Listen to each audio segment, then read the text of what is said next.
Hello guys, welcome to the new online lecture. और यहाँ पर हम लोग डिस्कस करने वाले हैं को जनरेशन सिस्टम के बारे में। को जनरेशन सिस्टम को हिंदी में सह उत्पादन कहा जाता है। ये एनर्जी कंजर्वेशन का एक बहुत ही इंपॉर्टेंट प्रोसेस होता है, क्योंकि इसकी हेल्प से हम सिस्टम की एफिशिएंसी भी इम्प्रूव कर लेते हैं और साथ ही साथ क्या होता है कि इससे हम कॉस्ट की सेविंग भी कर लेते हैं। तो ये सारी की सारी चीज़ें हम यहाँ पर डिस्कस करने वाले हैं कि किस तरह से एफिशिएंसी का इम्प्रूवमेंट होता है, कॉस्ट की सेविंग किस तरह से होती है, क्या है को जनरेशन सिस्टम। ये सारी की सारी चीज़ें हम यहाँ पर डिस्कस करेंगे। अगर अभी तक आपने मेरा चैनल सब्सक्राइब नहीं किया हुआ है तो प्लीज़ चैनल को सब्सक्राइब कर लीजिएगा और ज़्यादा से ज़्यादा उसको शेयर करिए। इसके पहले भी एनर्जी कंजर्वेशन के मैंने बहुत सारे वीडियो लेक्चर्स डाले हुए हैं, तो आप उनको देख सकते हैं। यहाँ पर बात करते हैं, देखिएगा पुराने ज़माने में जो थर्मल पावर प्लांट जो जिसको कन्वेंशनल वे बोला जाता है, पुराने ज़माने में जो थर्मल पावर प्लांट इस्तेमाल होता था उसमें एक साइकिल का इस्तेमाल होता था। उस साइकिल को हम लोग बोलते हैं रैंकाइन साइकिल। रैंकाइन साइकिल क्या होती है? रैंकाइन साइकिल अभी मैं बताने जा रहा हूँ आपको। थर्मल पावर प्लांट में ये यूज़ होती है। इसमें थर्मल पावर प्लांट का एक मैंने बेसिक डायग्राम बनाया हुआ है। इसमें क्या होता है ये देखिएगा, ये कोल है। कोल को यहाँ पर फर्नेस में जलाया जाता है, जिसको बॉयलर बोलते हैं। बॉयलर में जो होता है वहाँ पर एक लिक्विड फ्लो हो रहा होता है, वाटर इस तरह से यहाँ पर फ्लो हो रहा होता है। और इस वाटर को इस कोयले की हेल्प से हम लोग क्या करते हैं, गर्म करते हैं। अब यहाँ पर क्या होगा, जब बॉयलर में कोयले की हेल्प से हम पानी को इस तरह से गर्म करेंगे तो यहाँ पर स्टीम बनना स्टार्ट हो जाएगी।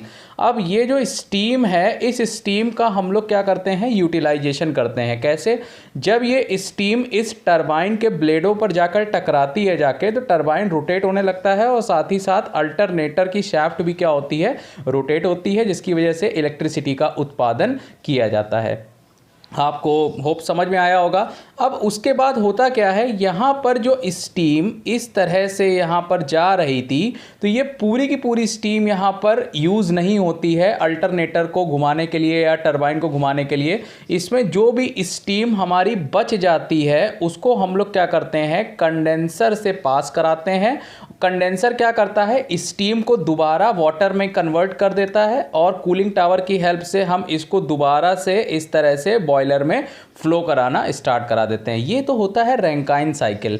तो रैंकाइन साइकिल और को जनरेशन में डिफरेंस क्या है, अभी मैं बताता हूँ। यहाँ पर को जनरेशन में हम लोग क्या करते हैं, सेम प्रोसेस है। यहाँ पर स्टीम टरबाइन में जाती है, लेकिन ये जो कंडेंसर से हम दोबारा बॉयलर में ले जा रहे थे वाटर को, इसको हम लोग यूज़ नहीं करते हैं। तो देखिएगा यहाँ पर ये जो स्टीम इस टरबाइन पर आई, इस तरह से ये स्टीम यहाँ पर इस टरबाइन पर आती है, तो इससे अल्टरनेटर को घुमाया जाता है इलेक्ट्रिसिटी को उत्पन्न करने के लिए। और जो बची हुई स्टीम है उसको हम लोग कंडेंसर से पास ना करा के डायरेक्ट इस स्टीम को हम लोग कहाँ पर भेज देते हैं, डिफरेंट इंडस्ट्रीज़ में या फिर मैन्युफैक्चरिंग प्रोसेस में भेज देते हैं, जहाँ पर थर्मल एनर्जी की रिक्वायरमेंट होती है। बहुत सारे ऐसे प्रोसेस होते हैं जहाँ पर हीट की ज़रूरत होती है, तो उस हीट को हम लोग डायरेक्टली यहाँ से सीधे हम सेंड कर देते हैं डिफरेंट इंडस्ट्री और मैन्युफैक्चरिंग प्रोसेस में। तो ये एक बिग डिफरेंस है कि थर्मल पावर प्लांट और को जनरेशन सिस्टम में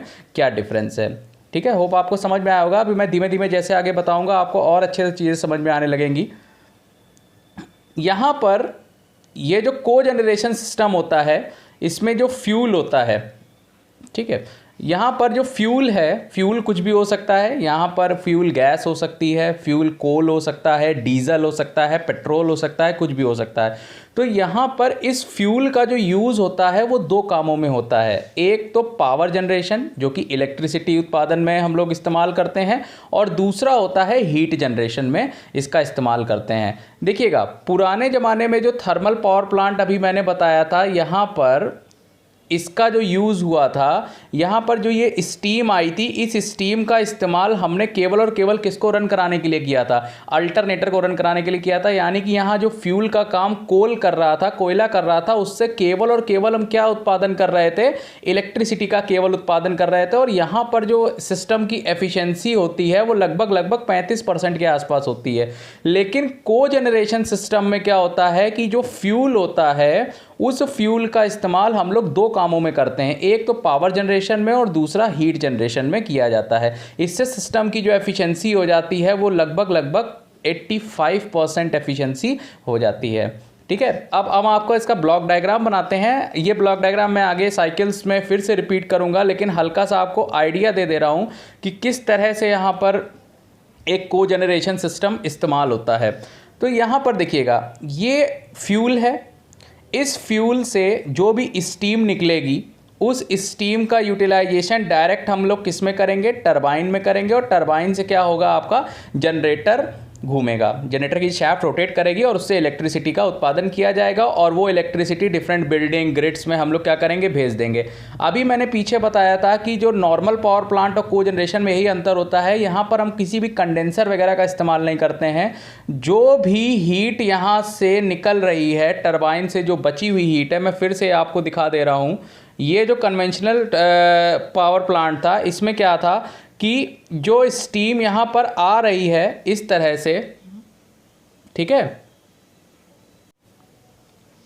जो स्टीम इस तरह से यहाँ पर आ रही है, उस स्टीम का यूटिलाइजेशन अल्टरनेटर को रोटेट कराने में होगा, और जो रेस्ट ऑफ रिमेनिंग स्टीम है उसको हम लोग किससे पास कराते हैं, कंडेंसर से पास कराते हैं। और कंडेंसर क्या करता है, उसको दोबारा से पानी में या वाटर में कन्वर्ट करके दोबारा से ये इस तरह से बॉयलर में फ्लो कराने लगता है। लेकिन यहाँ पर को जनरेशन सिस्टम में ऐसा हम लोग बिल्कुल भी इस्तेमाल नहीं करते हैं। हम लोग क्या करते हैं, जो फ्यूल होता है उस फ्यूल से हम लोग जो भी एनर्जी डेवलप कराते हैं, जैसे मैं स्टीम की अगर बात करूंगा तो स्टीम से क्या करेंगे, टरबाइन को हम लोग रोटेट कराएंगे, और टरबाइन क्या करेगा, जनरेटर को रोटेट कराएगा, जनरेटर की शाफ्ट को, और इससे हम लोग इलेक्ट्रिसिटी का उत्पादन करेंगे। यहाँ पर किसी भी तरह का कंडेंसर का इस्तेमाल नहीं होगा। ये जो फ्यूल से जो भी स्टीम डेवलप हुई, मैं थर्मल पावर प्लांट की बात कर रहा हूँ, फ्यूल से जो भी स्टीम डेवलप होगी यहाँ पर उसका काम जनरेटर को घुमाना होगा, और जो बची हुई रिमेनिंग स्टीम होगी उसको हम लोग कंडेंसर से पास नहीं कराएंगे, उसको डायरेक्टली हम लोग हीट रिकवरी यूनिट से पास करा के डायरेक्ट हम लोग कूलिंग या हीटिंग में उसका इस्तेमाल कर सकते हैं। कहां पर,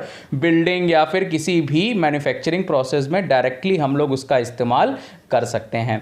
ठीक है, होप आपको समझ में आ गया होगा। यानी कि यहां पर जो फ्यूल है उसके दो काम हैं। पहला काम तो यहाँ पर है इलेक्ट्रिसिटी का उत्पादन करना, और दूसरा काम क्या है, जो भी डिफरेंट बिल्डिंग या फिर मैन्युफैक्चरिंग प्रोसेस में जो भी हीट हमको चाहिए होगी वो इसी फ्यूल के माध्यम से हम लोग क्या कर देंगे, जनरेट करा देंगे। इसीलिए को जनरेशन का दूसरा नाम होता है CHP। ठीक है, अभी CHP क्या है अभी मैं थोड़ी देर में आपको बता रहा हूँ। तो को जनरेशन के बारे में बिल्कुल बेसिक से हम लोग स्टार्ट करते हैं। को जनरेशन को हम लोग बोलते हैं कंबाइंड हीट एंड पावर।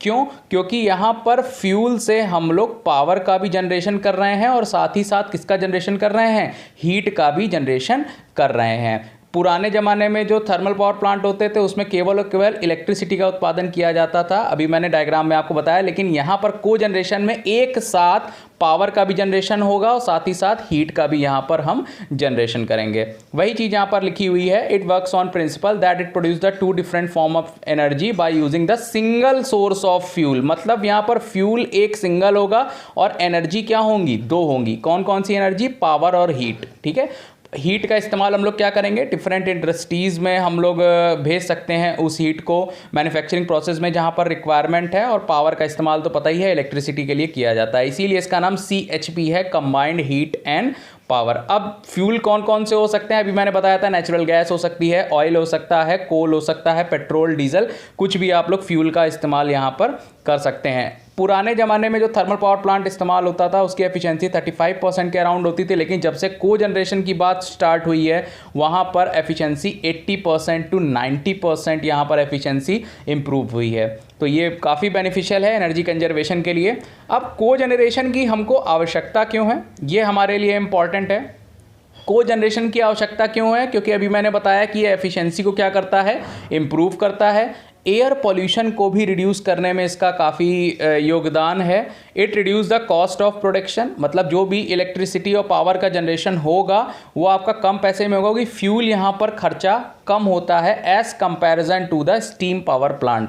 यहाँ पर it helps to save water, पानी की भी बचत होती है। It is more economical than conventional power plant, ये मैंने अभी बताया था कि यहाँ पर कॉस्ट सेविंग भी होती है को जनरेशन में। तो ये को जनरेशन की आवश्यकताएं हैं कि किस तरह से को जनरेशन का हम लोग यूज़ कर सकते हैं, उसके क्या बेनिफिट्स हमको यहाँ पर मिल रहे हैं। ठीक है। को जनरेशन में बेसिकली हम लोग दो साइकिल्स का इस्तेमाल करते हैं, एक तो टॉपिंग साइकिल होती है और एक बॉटमिंग साइकिल होती है। ये अभी हम थोड़ी देर बाद आपको बताएंगे कि टॉपिंग साइकिल और बॉटमिंग साइकिल में डिफरेंस क्या है। तो उसके बाद कंपोनेंट्स कौन कौन से होते हैं, किसी भी को जनरेशन सिस्टम में कौन कौन से कंपोनेंट्स होते हैं। एक तो प्राइम मूवर होगा, तो जो कि जनरेटर को रन कराता है, और फ्यूल सिस्टम होगा, हीट रिकवरी सिस्टम अभी मैंने बताया था, जो भी हीट हम लोग मैन्युफैक्चरिंग प्रोसेस में भेजते हैं उस हीट को हीट रिकवरी सिस्टम से हम लोग पहले क्या कराते हैं, पास कराते हैं, और उसके बाद हम लोग मैन्युफैक्चरिंग प्रोसेस या फिर किसी बिल्डिंग में भेज देते हैं। फिर उसके बाद कूलिंग सिस्टम होता है कि हीट डिसिपेशन के लिए, कंट्रोल सिस्टम होता है सेफ्टी के लिए कि किसी को भी कोई दिक्कत ना हो, और combustion and ventilation air system for clean air, हमको एयर पॉल्यूशन को कम करने के लिए हम लोग क्या करते हैं, वेंटिलेटेड एयर का इस्तेमाल करते हैं। तो ये सारे के सारे पार्ट्स हैं को जनरेशन सिस्टम के। अब को जनरेशन सिस्टम कितने प्रकार का होता है, अभी मैंने आपको बताया था दो तरह की साइकिल्स हम लोग इस्तेमाल करेंगे, एक तो टॉपिंग साइकिल होगी और एक क्या होगी, बॉटमिंग साइकिल होगी। तो सबसे पहले हम लोग स्टार्ट करेंगे यहां पर टॉपिंग साइकिल से। टॉपिंग साइकिल में क्या होता है, अभी मैंने आपको थोड़ी देर पहले बताया था, जो फ्यूल होता है उस फ्यूल के दो काम होते हैं, एक तो पावर जनरेशन होता है और दूसरा क्या होता है, हीट जनरेशन होता है। अब कौन चीज़ पहले हो रही है और कौन चीज़ बाद में हो रही है, इसी पे ये साइकिल डिपेंड करती है। टॉपिंग साइकिल में क्या होता है, पहले इलेक्ट्रिसिटी का उत्पादन किया जाता है और जो रिमेनिंग हीट बचती है उससे हम लोग थर्मल एनर्जी या फिर हीट का इस्तेमाल डिफरेंट मैन्युफैक्चरिंग प्रोसेस या बिल्डिंग में करते हैं। तो कहने का मतलब ये, टॉपिंग साइकिल में पहले जो हीट होती है उसका जो फ्यूल होता है, फ्यूल का पहला काम होता है इलेक्ट्रिसिटी को जनरेट करना, और सेकेंडरी उसका काम होता है हीट को जनरेट करना। और ये चार तरह की होती है, gas turbine, steam turbine, water turbine और कंबाइंड साइकिल। टॉपिंग साइकिल का बेसिक क्या है, ये तो चार प्रकार होते हैं, चारों प्रकारों में सेम प्रिंसिपल इस्तेमाल होता है। तो वो प्रिंसिपल क्या है टॉपिंग साइकिल का, वो मैं अभी आपको थोड़ी देर में बता रहा हूँ। जो अभी मैंने डायग्राम यूज़ किया था वो टॉपिंग साइकिल का ही डायग्राम था। टॉपिंग साइकिल में ये देखिएगा फ्यूल है, फ्यूल का जो प्राइमरी काम है वो टरबाइन और जनरेटर को रोटेट करा के इलेक्ट्रिसिटी को उत्पन्न कराना है। उसके बाद जो रिमेनिंग हीट यहाँ पर बच रही है उस हीट का हम लोग इस्तेमाल करेंगे डिफरेंट बिल्डिंग और फिर फैसिलिटीज़ में। तो यहाँ पर फ्यूल का पहला काम है किसको उत्पन्न कराना, इलेक्ट्रिसिटी को उत्पन्न कराना, और सेकेंडरी काम क्या है, हीट को उत्पन्न कराना। इस साइकिल को हम लोग बोलेंगे टॉपिंग साइकिल। अब आगे चलते हैं बॉटमिंग साइकिल में। बॉटमिंग साइकिल इसका जस्ट उल्टा होता है। बॉटमिंग साइकिल में क्या होगा, बॉटमिंग साइकिल में जो फ्यूल का पहला काम होगा वो होगा हीट को उत्पन्न कराना, और जो सेकेंडरी काम होगा वो इलेक्ट्रिसिटी को उत्पन्न कराना। इसका जस्ट उल्टा है, मतलब यहाँ पर फ्यूल को जो हम जलाएंगे पहले हम लोग हीट उससे डेवलप कराएंगे, उसके बाद हम लोग जो बची हुई रिमेनिंग स्टीम या फिर जो भी हीट होगी उसका इस्तेमाल हम लोग करेंगे इलेक्ट्रिसिटी को उत्पादन करने में। और बॉटमिंग साइकिल का जो डायग्राम है वो कुछ इस तरह का है। बॉटमिंग साइकिल का डायग्राम ये देखिएगा, ये जो फ्यूल है, फ्यूल का पहला काम तो हम कंबशन में इस्तेमाल कर रहे हैं इंडस्ट्रियल प्रोसेसेस में, और हीट एक्सचेंजर से उसके बाद उसमें पास कराएंगे। जो भी एनर्जी हमारी रिमेनिंग बच रही है उससे हम लोग टरबाइन को घुमाकर इलेक्ट्रिसिटी का उत्पादन करेंगे। तो बॉटमिंग साइकिल में क्या होगा, बॉटमिंग साइकिल में सबसे पहले फ्यूल का यूज़ हम लोग हीट जनरेशन में करते हैं और सेकेंडरी हम लोग करते हैं इलेक्ट्रिसिटी उत्पादन में। उसके बाद एडवांटेजेस ऑफ को जनरेशन की मैं बात करने जा रहा हूँ यहाँ पर। पहले मैं बता चुका हूँ कि इससे जो कॉस्ट होती है वो क्या होती है, काफ़ी कम होती है than conventional steam power plant, क्योंकि यहाँ पर सिंगल फ्यूल का जो इस्तेमाल हो रहा है वो हीट और इलेक्ट्रिसिटी दोनों के उत्पादन में हम लोग कर रहे हैं। फ्यूल इकोनॉमी, यहाँ पर ऐसा माना जाता है कि को जनरेशन सिस्टम में कन्वेंशनल जो पावर प्लांट होते हैं, थर्मल पावर प्लांट, उसके कंपैरिजन में कम फ्यूल लगता है। यहाँ पर इन्वायरमेंट फ्रेंडली होता है, अभी मैंने बताया था एयर पोल्यूशन इससे कम होता है, और एफिशिएंसी जो होती है वो 80 to 85% तक होती है, जबकि जो कन्वेंशनल थर्मल पावर प्लांट्स हैं वो सारे के सारे उनकी एफिशिएंसी केवल 40% होती है, इससे ज़्यादा नहीं होती है। आपको होप समझ में आ गया होगा। यहाँ पर अब हम बात करते हैं वेस्ट हीट रिकवरी की। वेस्ट हीट रिकवरी भी एक तरह का बहुत ही इम्पॉर्टेंट टॉपिक है एनर्जी कंजर्वेशन का। यहाँ पर होता क्या है, अभी मैं फिर से आपको एक बार डायग्राम इसका दिखा दे रहा हूँ जो मैंने यहाँ पर इस्तेमाल किया था थर्मल पावर प्लांट में। थर्मल पावर प्लांट में होता क्या है, थर्मल पावर प्लांट में यहाँ पर जो बॉयलर से जो हीट निकलती है, इस तरह से ये जो हीट निकलती है, इन गैसेस को हम लोग बोलते हैं फ्लू गैसेस बोलते हैं, फ्लू गैसेस। ठीक है, तो फ्लू गैसेस का काम क्या होता है? फ्लू गैसेस जो होती हैं एक तरह से वेस्ट होती हैं हमारे लिए। अगर इनका हम लोग यूज़ नहीं कर पा रहे हैं तो ये इन्वायरमेंट में जाएंगी और फालतू में अननेसेसरी एयर पोल्यूशन वगैरह क्रिएट करेंगी। तो ये जो अननेसेसरी यहाँ से गैसेस निकलती हैं, उन गैसेस का हम लोग यूटिलाइजेशन कर सकते हैं। इसी को हम लोग बोलते हैं वेस्ट हीट रिकवरी प्रोसेस। और किस तरह से करते हैं, कितने प्रकार का होता है, ये सारी चीज़ें हम यहाँ पर वेस्ट हीट रिकवरी में हम लोग डिस्कस करने वाले हैं। तो वेस्ट हीट रिकवरी होता क्या है? Waste heat recovery is a generated by way of fuel combustion and then damp in environment. मतलब कहने का ये है कि जो भी फ्यूल की वजह से जो गैसेस बाहर निकल रही हैं एनवायरनमेंट में, उन गैसेस को हम लोग बोलते हैं फ्लू गैसेस बोलते हैं। और if we recover that waste heat then there are lot of saving. मतलब अगर हम उस हीट का यूटिलाइजेशन कर सकते हैं तो उससे काफ़ी सेविंग हो सकती है। और जो कि ये जो फ्लू गैसेस होती हैं किससे उत्पन्न होती हैं? डिफरेंट बॉयलर और ओवन और फर्नेस जितनी भट्टियाँ होती हैं, इनसे हम लोग क्या करते हैं, उत्पन्न करते हैं। If some of this waste heat could be recovered and considerable amount of primary fuel can be saved. यानी कि अगर हम इसको यूटिलाइज कर सकते हैं तो इससे हमारी फ्यूल की भी बचत होना स्टार्ट हो जाएगी।